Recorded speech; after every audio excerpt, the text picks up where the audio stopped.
Sneaky Nation, in this episode of Warframe, we're going to take a look at the newly added frame Wukong.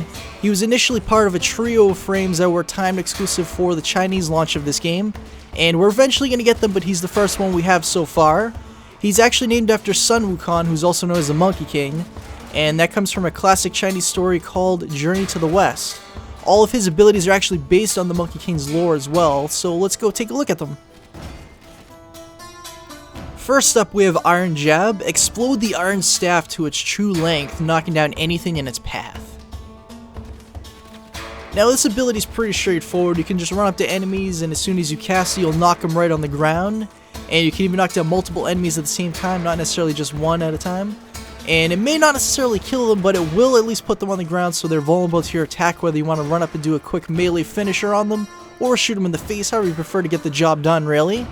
And just like you can with all first abilities for the Warframes, you can eventually put on a nice efficiency build onto your frame so you can basically cast as much as you want to and really help give your team a fighting chance.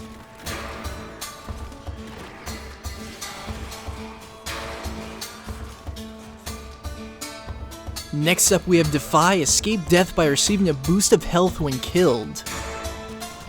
Now this is more like it. This is my favorite ability he has because it's actually unique. So you'll notice as soon as I'm about to die here, I instantly gain back a large percentage of my health. 75% to be more accurate. And it's not just a one-time use ability. You can cast it and it'll stay active. It slowly drains energy over time.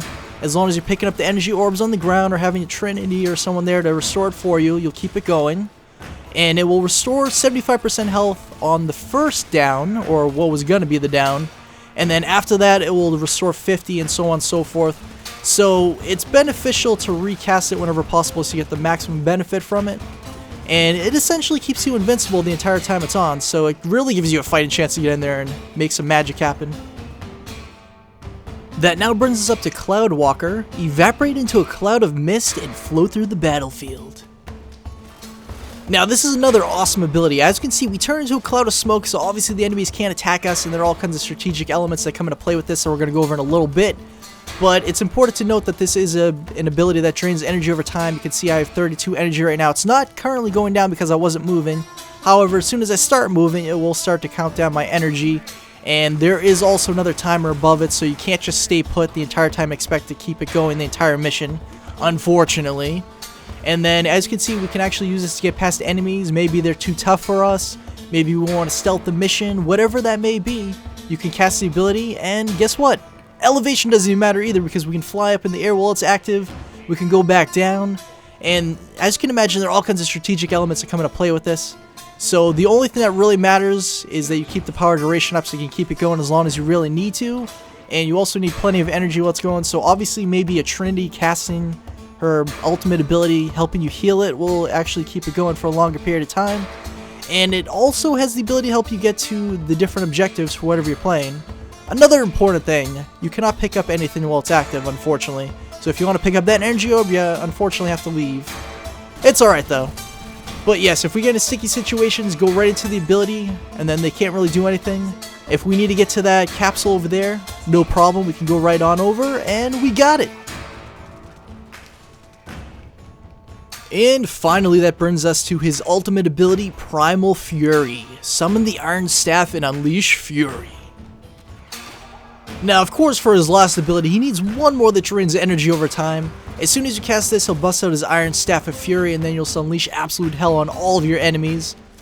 The most beneficial use to this is to use it when there are a lot of enemies around, because the longer you keep your combo meter going for, the bigger the staff will actually become. You'll notice at random times he'll slam the ground, the staff's huge like there, and all kinds of other times.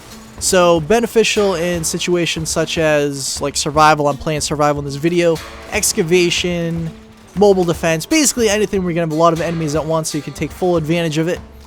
Now you can actually increase the base damage of this attack by having Steel Charge in the aura mod slot, which actually happens to match up the polarity icon that he has there by default, so it really only makes sense. Plus you can also use the different elemental damages, critical chance, and so on and so forth. So it really is affected by whichever weapon you have equipped, so possibly something like the dual eye core would be really good to have here if you have the critical chance really high and whatnot. So it's definitely worth experimenting and see what you can do with it. Now we're going to take a look at his base stats at the max rank of 30. So his sprint speed is 0.95. You can bump that up a little bit if you like to with a mod. I wouldn't personally, but that's really up to you. His shield is at 375, his power is at 150, his health is at 300, and then his armor is at 225. So he has the stats of being a melee Warframe, of course. In case you couldn't tell by all of his abilities, he's a melee Warframe. And you can base it around there. He's not going to be a tank like a Rhino or a Valkyr, but you could certainly bump up his armor, his health, his shield, whatever you really want to do. Personally, I'm going to primarily focus on getting his shield up there because it's higher than health, so take more advantage of the percentage. And then I'll also probably put one on for his armor because that's relatively high. It's pretty much right around Excalibur's level now since his revisit. So I'll definitely take full advantage of that. And then this, of course, is only what it looks like without any mods. When I put them back on, it's going to jump back up. And now we're going to take a look at what polarity icons he has on there by default.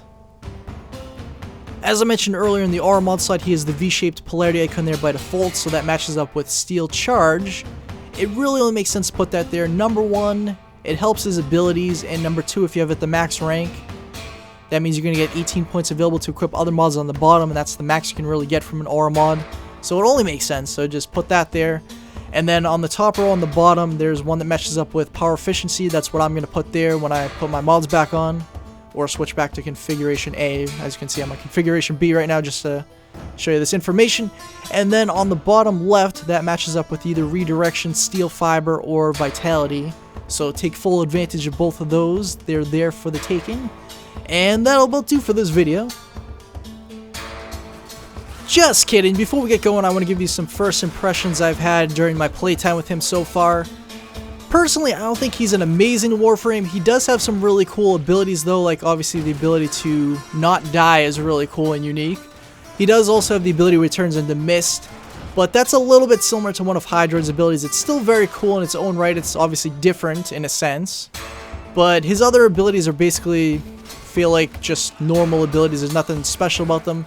I don't think he's going to replace any melee Warframe in anybody's arsenal really. I mean, Chrome is a pretty good one too. You also have Rhino and Valkyr who are going to play the tanks regardless.